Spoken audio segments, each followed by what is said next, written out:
Hi, everybody. I'm Ellis Cannon. Welcome to the Global Dashboard. As always, we have a great conversation with our good friend Dan Joseph. Dan, of course, 20 years of business relations around the world, a lot of that in China, Taiwan, and more. So we're anxious to continue to learn you up on the global learning curve. And again, you can also catch us at the globaldashboard.com. How are you, my friend? I'm doing well. It's been a busy week, but always good to get back in front of the mic and have a conversation with you.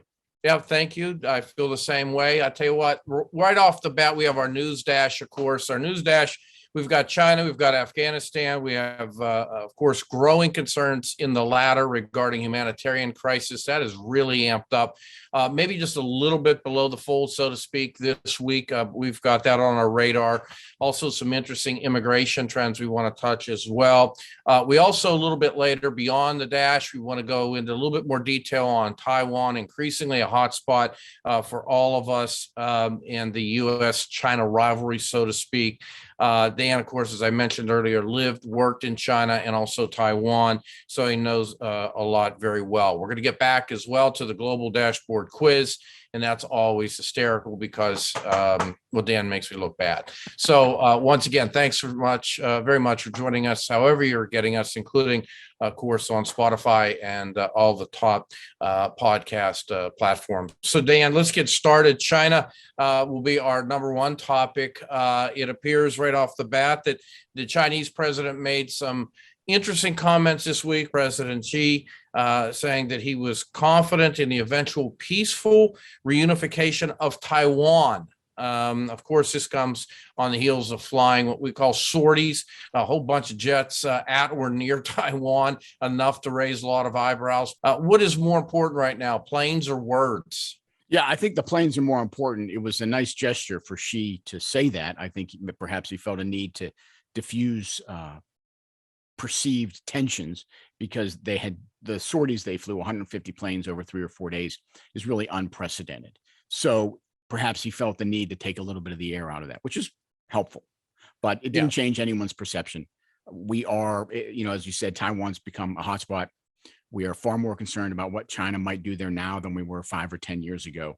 And it's a place we're going to have to keep our eye on. So nice that he did that, but we'll see what they do with the military maneuvers over the next 6 months, and that'll give us a better indicator. All right. Once again, everybody, we'll get more into Taiwan a little bit later with a bit of a deeper dive. The Chinese real estate woes continue. More missed interest payments by developers other than Evergrande. That, of course, has been a focus conversation in recent episodes. Stock and bond prices falling. We are seeing these developments with other developers, if you will. What's going on? Here's some interesting numbers I just came across looking into this. The real estate sector in China has $5 trillion in debt, which is a big number for their economy. It's like equal to a third of their economy. In China, housing and property is 10% of GDP. It's roughly 4% of GDP. And that even goes back to the crisis 10, 12 years ago, 4% in the United States, 10% in China. Evergrande has the equivalent of 513 Empire State Buildings under construction right now. Wow, that's interesting. Just to tell you how overbuilt the place is. And when you look at the most expensive real estate in the world, the top cities outside of China, New York, London, Tokyo, Paris, have an income to price ratio, price to income ratio of 10 to 20 times. Okay. In China's major cities, it's 30 to 45. They relied heavily on channeling money and channeling debt into real estate to keep that economy going. And that's coming to an end. That can't go on forever. So they might be able to control Evergrande, but this is a party that is about to slow down a whole lot. And that will have repercussions on the Chinese economy and the global economy. Will it be a financial crisis? Maybe not. Maybe stock markets won't fall out of bed, but it might be the beginning of the end of a lot of these types of financial bubbles we're dealing with. We'll see. Yeah, that's an excellent point. A lot of attention on it, rightfully so, including certainly on this podcast. Let's talk about the AI battle. A Pentagon ex-software chief says that China's already won. Okay, that doesn't sound great. Should I be worried? Should folks not be worried? this was kind of a one-off small article that really captured my eye because the guy seems a little disgruntled. He resigned, dissatisfied that people weren't listening to him. But he made one comment that I really liked. He said that U.S. cyber defenses in some government departments are at the, quote, kindergarten level, which, by the way, sounds accurate to me, considering how often we get hacked. Now, does that mean we've lost the AI battle? I think he's a little overconfident in China's research ability. I don't know that we've lost it, but fascinating comment from a guy leaving a top cybersecurity position saying your cyber defenses. Keep that in mind in the months ahead as we continue to report on stories where the U.S. government and U.S. companies in general are hacked. We've got one expert saying that some of our defenses are at the kindergarten level. That should be of a concern to all of us. I'm not sure China wins AI, but the other part of it's a big deal. Yeah, that's legit. And unfortunately, we've already created a track record. All right, let's move along. I want to talk a little bit about Microsoft and some developments in China. What's going on there? So Microsoft has basically stopped providing its LinkedIn service. So that's the last major social media platform, Western owned, operating in China. So now we've got a complete bifurcation of basically social media, digital universes, the United States and China.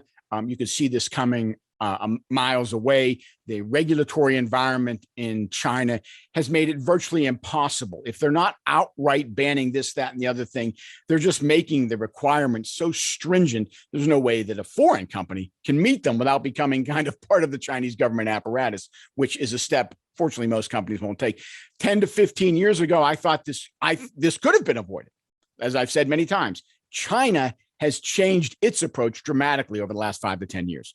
So now it's a complete disconnect, and we'll see how far that digital divide develops.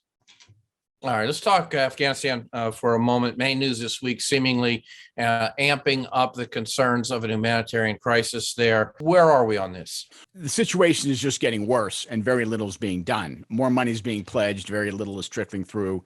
They're starting to talk about, okay, how do we get it through? This isn't about pledges. This is about making it happen. Just overnight, we had, I think I saw a quick report on a large mosque bombing that killed like 20 or something people. So Afghanistan themselves is still dealing with security issues. That's probably far from over. You hear numbers like 40% of the farmland was somehow razed or devastated in recent fighting, that half the population, I think I saw 18 million, is in food distress already. So we're looking at a potentially huge problem, and everybody's waving the warning flags.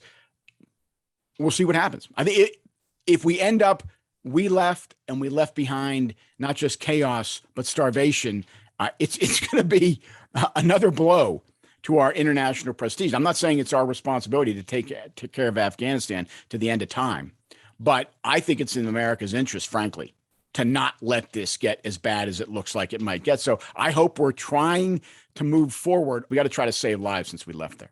We have to remember that while we may not have caused specifically the humanitarian crisis, we had a hand in it, and the last images were us leaving the back door. Right. And that, I think, enhances the concern and the issue. If they turn money on, and I say they, meaning some of these world sources, and there's an unfreezing, including by the United States to some extent, and it gets to the Taliban, but it ends there or it doesn't end as well as a lot of people would expect, then what? Yeah, I think that's what we need to do, bare minimum. I mean, I'm not saying we release all the frozen funds. We got to try to get aid flowing in there. We got to try to prevent starvation. And if we put money on the line and then it's not delivered, then the ball's in the Taliban's court. And we've done what we can. I think we need to do that for humanitarian reasons and in protection of our own reputation. Leaving Afghanistan and in our wake, starving people, not good for global relations, global reputation, United States of America. All week long, it seems as if there's no shortage of stories, Dan, as they relate to, supply chains, energy. This is not something that's limited to the United States. What do we make of all this? Yeah, people are scrambling just to respond to the conditions that have unfolded as we try to come out of the COVID lockdowns and the economic downturn. We've got power shortages in China, India, the UK, and Europe, among other places. You mentioned prices. Oil is at $84 a barrel. That's a 3-year high. Americans are already feeling that at the pump. We've got the highest prices at the pump, and I think I read 7 years, but many years. 7. Gas and coal prices, natural gas and coal prices also rising. And all of this is fueling inflation. So we've got higher inflation. And then we continue to have shortages in key products. It was announced this week that I think at the port in Long Beach will now run 24 hours a day to try to decongest the congestion out there at the port. So we've got all of these impediments to ongoing to getting the recovery moving smoothly. I don't think we're going to slip back into recession, but we've got to work these things out. China is importing more coal. That's why they're talking to U.S. coal companies, which is a smart thing for them to do.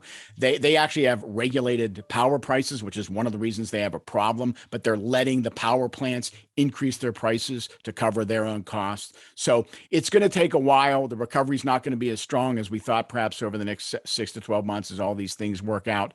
But what you see is people scrambling to get things moving in the right direction. It's just something like all of these issues, Ellis, we just have to keep our eye on. Ethiopia, fighting continuing there. Obviously not a good scene. What's happening? So we've got this civil war going on in northern Ethiopia with the Tigray region. People don't follow that too closely, but it's a growing humanitarian crisis. According to the UN, millions are already at risk and 400,000 are in starvation conditions. The UN is saying the government won't let the UN to distribute aid. And recently, the government launched an offensive against the rebels, which apparently heavy casualties are being taken. So, bottom line, like Afghanistan, this is another humanitarian crisis involving potential starvation that I think you'll be seeing in the news in the weeks and months ahead.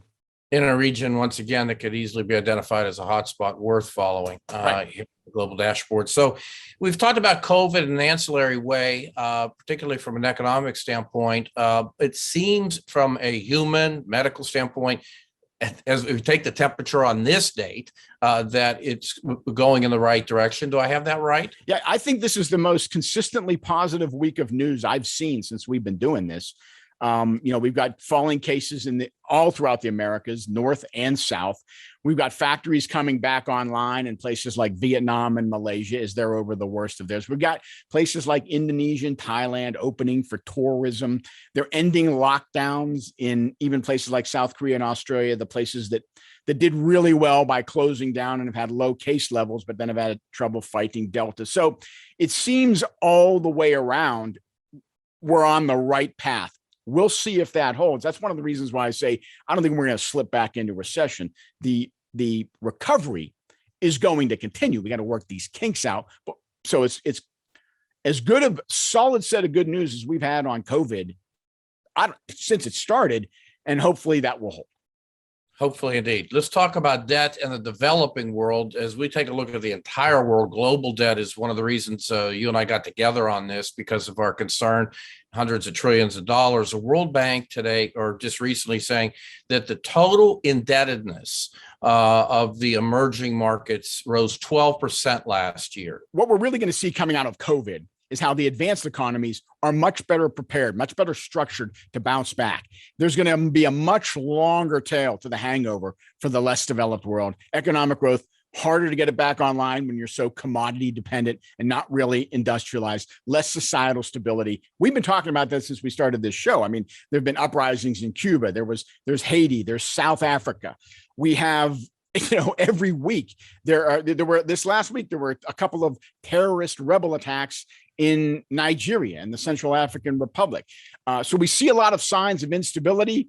I read a really interesting thing this week on Brazil, which was 10 years ago thought to be a success story, but their economy, ever since the commodity boom ended, has been going the wrong way. And now we're getting a large increase in Brazilians emigrating to the United States, part of the overall surge. So what this debt signifies, Ellis, is that we're going to be the instability that happens overseas because of technology and whatnot comes closer and closer to home. We can't, it's not that we want to ignore it, but it's harder to ignore.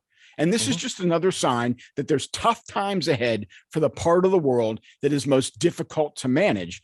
And so I would expect that we're going to have more issues, more instability, potential humanitarian crisis, and continued pressure relative to immigration. That debt is a monument to the challenges we're going to have in emerging markets over the next couple of years, above and beyond what we would have had, which was already sizable if there weren't COVID. All right, let's get into our special topic, and that is, of course, Taiwan. It's really looking at risk. We've touched on it earlier with some of the facts, with the airspace issue, also military training exercises by the Chinese with amphibious landings, attacks. I mean, they're playing war games at a time when a lot of people are concerned that they may not be games. How serious is this, generally speaking? Well, I think it's gotten to the point where it's become a major source of conflict, potential conflict. I would not have said that 10 years ago, probably not even 5 years ago, but where China has gone. I think in a previous episode, I said this is one of the next potential paradigm changing events, the same way 9/11, COVID changed our view. This could completely disrupt the global order by putting China squarely on the outside of the global order of which the other advanced economies are part of. I'm not saying it's going to happen, but we're a lot closer to it potentially happening than we were a decade ago. Dan, why don't you start off by describing your experience over there? Yeah, just for what it's worth, I initially, when I started my kind of Asia-China experience, I moved to Taiwan, got a job, lived there for a couple of years, came back to the United States for a couple of years, then went to mainland China. Then after that, I was in Taiwan again, and then back in China. So in terms of living, I've got like 7-8 years in mainland China, 3 years in Taiwan. So a lot of good personal experience. I think I got a good feel for the people in both places. And I've been very close to this topic for that reason. And my perspective on it is changing simply because how the variables are changing. I never thought this would be a front burner issue. I always thought it would be back burner. It's becoming front burner. Okay. And it is increasingly so. So what, for the uninitiated, what is the basis for the dispute? Okay, so let's go back to, if anyone knows the Last Emperor movie, when the fall of the Qing dynasty in China, they went to democracy. That failed in about a year. Then there was the warlord period. I know you like that word, warlord. Anyway, coming out of the warlord period, where there were different strongmen controlling parts of the country, Chiang Kai-shek was a leader. Wow. He started the Nationalist Party, and they did the best job of taking control of most of China after the warlord period in the 1920s and 30s. Never really had firm control of the whole country because the Japanese invaded. The Japanese started invading in the 30s. Then comes World War II. Meanwhile, in the background, the Communist Party is founded. Eventually, they kind of worked together under American cooperation during the war. Once they get the Japanese out, the nationalists, the KMT, and the communists go to war, and the KMT loses. So in 1949, they start basically a boat lift, and they estimate up to 2 million people, along with Chiang Kai-shek and his senior leadership team, escape to the island of Taiwan. Taiwan, now this is where it gets tricky. Taiwan was Chinese speaking. It sure looks a lot like it was a Chinese province, okay? But the Japanese had colonized Taiwan, just like it had invaded China, for like 40, 45 years. So what happened was Chiang Kai-shek moved there, and he basically took over. I mean, he was the big man on campus. He had the military. He took over and ran the island. And for many, many years, decades, both sides operated under the fiction that they were still the legitimate government. In other words, the government in Taiwan they actually had representatives. In Taiwan, there was a representative representing, the province of Hubei. I mean, if the guy went to Hubei, they'd arrest him and shoot him, but he's their representative. So Taiwan, for decades, maintained the fiction. No, we're the government for the big deal. And on the Chinese side, they said, no. They never said, we let go of Taiwan. We grant you independence. Taiwan was always there, but they never invaded. So it was a peaceful coexistence for many years. Over the last several decades, China has become more insistent that foreign countries recognize that Taiwan is not independent. They reached an agreement 40 years ago with the United States. It's called the One China policy. The One China policy basically says, we don't support Taiwan independence, but we also don't support you, China, using military means to take Taiwan back. We're neutral in that sense, but we will admit we're not supporting Taiwanese independence. And that's what is being shaken a little bit now, because China seems to be getting impatient relative to the eventual reunification. Okay, so if I would ask you to build on the word now, as in why it's heating up now, you just basically answered it. Well, I mean, so when Deng Xiaoping started economic reforms in 1980, one of his key tenets was relative to foreign policy. Okay, keep your head down and bide your time. Mm-hmm. We have enough to worry about here at home. We don't need a big footprint globally. Well, his two successors adhered to that by and large. Xi Jinping took over and said, well, we've arrived. It's our time to be a big deal on the world stage. So all over the place, they're doing a lot more globally. They've fortified those South China Sea atolls and islands, making themselves more militarily capable there. Obviously, the military, they're investing tremendous. Their military is growing. So they're just at the point where they're trying to achieve objectives more immediately globally. That's one part of it. The other part of it is, as we've discussed in the past, as Xi Jinping turns his back on economic reform and the economy grows more slowly, as it is now, part of this, as we see what they're doing in Hong Kong and Xinjiang and really around the world, is turning the attention of the public on nationalism. So it's like they're changing their sales pitch from "we can provide you growth" to "we provide you with a strong China that is respected on the global stage, and we stoke the flames of nationalism." Well, Taiwan fits right into that. It's a big point for the common man, and so it's something that the Chinese take seriously. And it fits into the narrative. And here's the concern. It fits in. The reason why it's a bigger concern to me now is it fits into the narrative. Okay, if we're going to let economic growth continue to slide, we're going to have to do something to keep the people's attention and their loyalty. And Taiwan could be on that list. Okay, good enough. War, though, we often hear that word thrown around quite loosely. Just focusing for a second on China.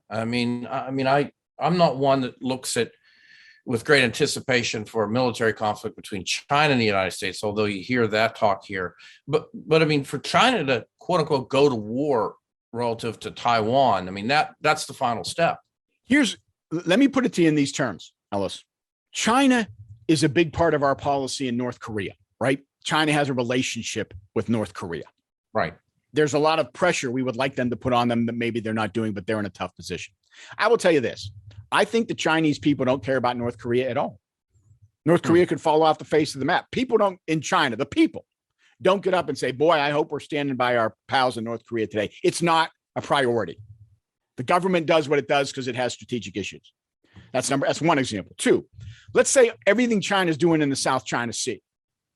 How do the Chinese feel about that? I'm not saying they hate it, but I'm not saying it's terribly important to them either. The people that think they need to have a very strong military probably like it. A lot of people don't think about it. They don't care. It's not a national priority for most Chinese. It's a tactical activity the government's engaged in. That's example number two. Now for Taiwan. And the reason you'll see why I'm pointing this out. Taiwan's completely different. Taiwan is an important issue. Okay. 99% of the people in China think Taiwan should be reunited. That's our land. That's it's a sensitive national issue. You could, I like to say after the Civil War, let's say we push the Confederate forces into the southern half of the peninsula in Florida, and then they put up a harsh defense, and to prevent further loss of life, we said, okay, let them cool down for a while. And then 30 years later, they were still running a small part of Florida. Would we give up? I don't think we would.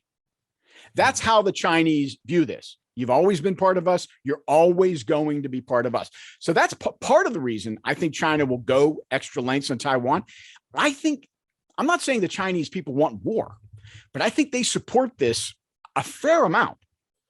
The other half of it is, does the government get desperate enough? Does the economy slow enough that they feel like they need to make something happen to rally the country around them? We're not talking about a rational act. We're talking about potential growing irrationality if they continue down this path, which I think is taking them to economic stagnation. That's the risk. It's the Chinese people. I think the fact that they would support more than you might think, some action combined with an even greater turn to nationalism.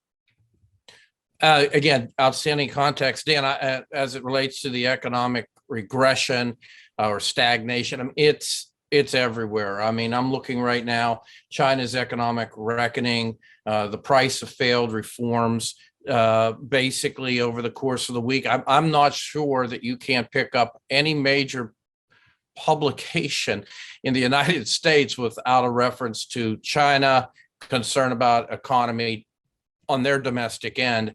And of course, there's so much more, but they look as if, they're a little bit on the defensive there for reasons you've gone into great detail on in previous episodes, which of course we encourage people to go back and listen to at the Global Dashboard. So finally, this is a loaded question. So what should the U.S. do? Yeah, this is going to be a tough one. Okay, this is going to be very difficult. We've pledged military support, and I don't think we can walk away from that. But then again, the judgment might be made that getting the United States engaged in actual warfare with China is so dangerous.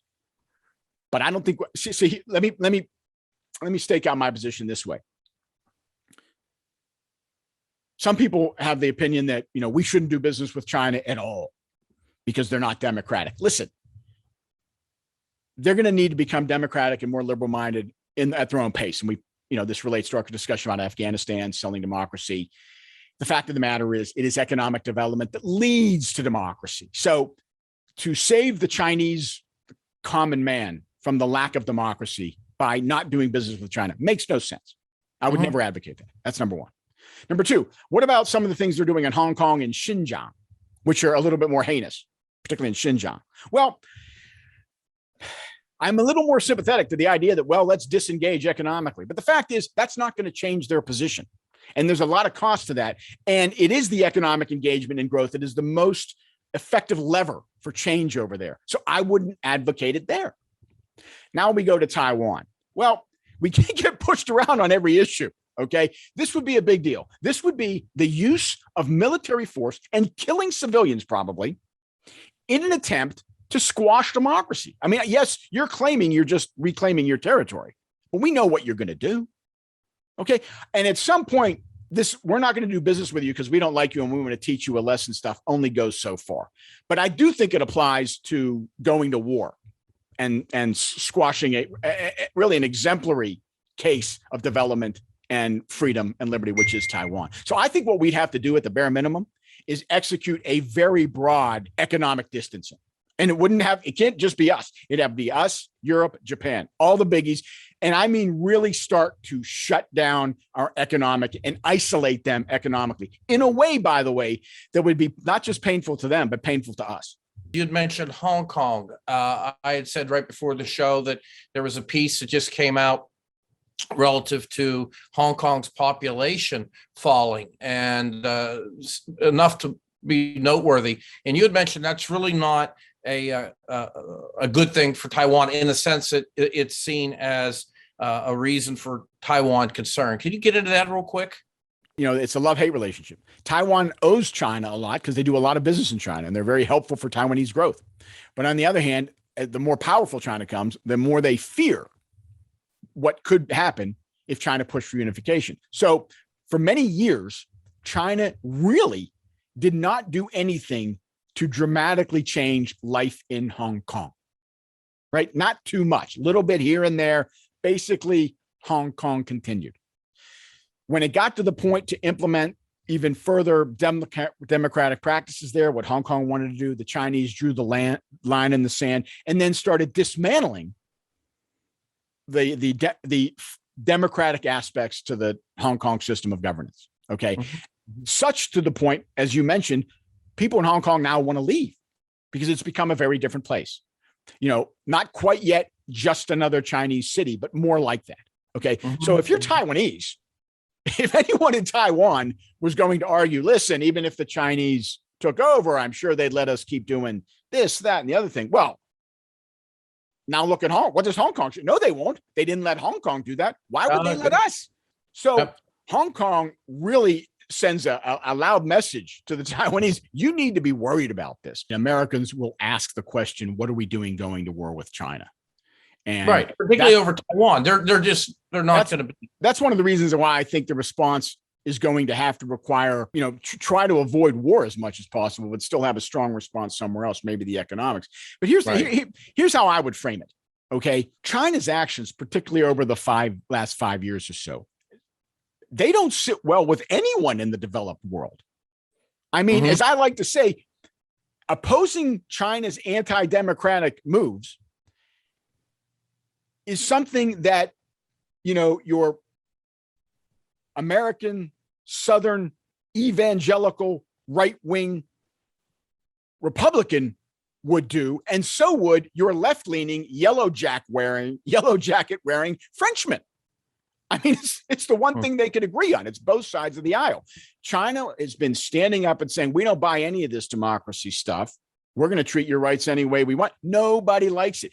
I keep abreast of the elections and the political issues in Europe. China's an issue everywhere. Okay. Every country has people saying we can't just roll over to China. We got to do something. I'm not saying the Europeans all want to cut off economic engagement with China, but that sentiment exists all through. And the Japanese, for crying out loud, they are making changes to their laws and constitutions to allow them to build up their military. And their most recent election, countering China, was a big issue. Okay, so this is not new to anybody.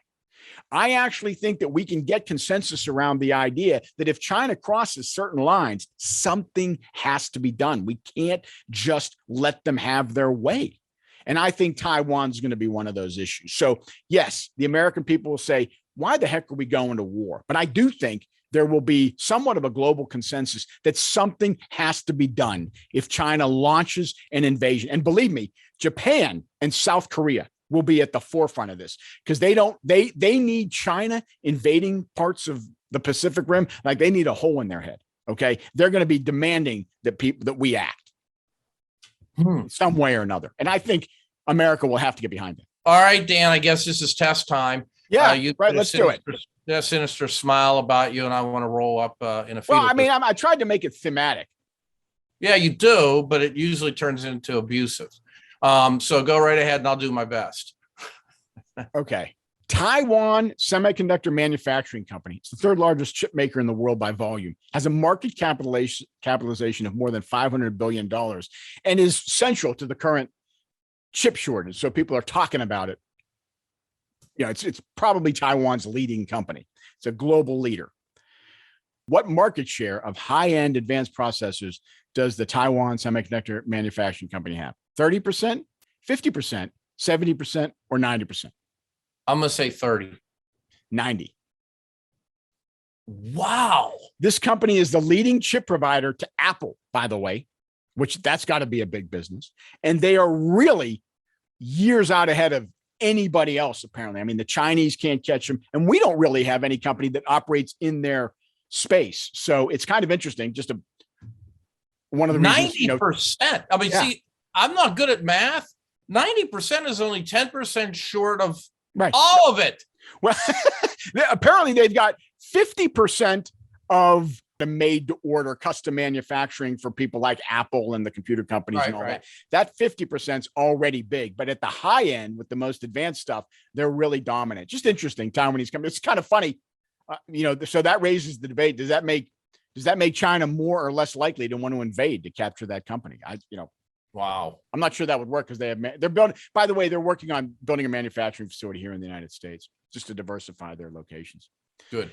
Here's another one. If you're in Taiwan and someone smiles at you and their teeth are kind of all red, what have they been doing? Boy, I can go so many directions. I'm going to go with the Dan Joseph favorite, and that is eating raw fish. Nice. No, I don't know if you're aware of this, but in much of Asia, there is something called the betel nut, BETEL. Okay. And it's got stimulants in it.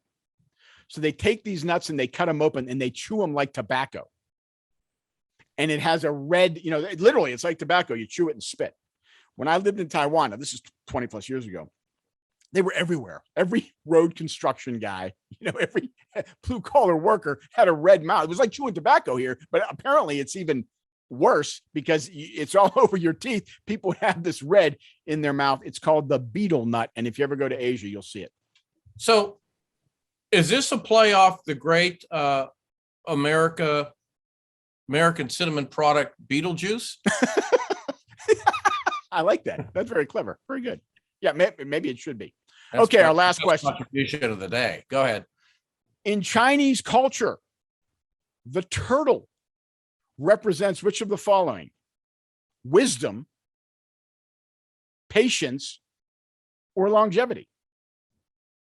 Dan, I'm going to go with all three of them sound right, to tell you the truth. No kidding. But I'm going to go with patience. Wrong. Longevity. Sure. I'm going to go with longevity. I tell you why I did that. When I was working in Taiwan 20 years ago, we opened a brand new office, and one of our guys, they've got all the belief in feng shui and superstitions over there. So we did a whole bunch of feng shui stuff in our new office, and we had bought this really nice table with like kind of an antique conference room table. And one of our managers brought in this big sculpture made of coagulated rice and kind of different things that was in the shape of a turtle. Okay. And he put it on the table for our celebration of our new office. And the point was, for many years, this will be open from, it's good fortune for many years, longevity, good fortune for many years. And we did firecrackers and all this stuff. And then when he took the big turtle, molded turtle off of he dragged it and made a big scratch all across the table. We just paid an enormous amount of money for it. And I said, well, if that's our good luck charm, we're off to a great start. Thank you very much. Well, I suspect you never want to ruin an $800 table. Right. With a good luck charm. That's what I say. That's just, to me. That's just you. So much for feng shui. Yeah, can you imagine that? Right. Can you imagine that? All I know is this, Dan, you can't have longevity without patience. And that's from Ellis Cannon. Again, the lawyer in you never gives up. Okay. No. We're going to give you correct on that one. All right. Thank you. All right, Dan, I enjoyed it as always. That was a lot of fun and great information, great exchanges, and certainly insight. Once again, everybody, you can find us on your favorite podcast source and also at theglobaldashboard.com. Thank you so much, Dan. I enjoyed being part of today's game. As always, it was fun. Thanks, Ellis. See you next time. Take care. Bye-bye.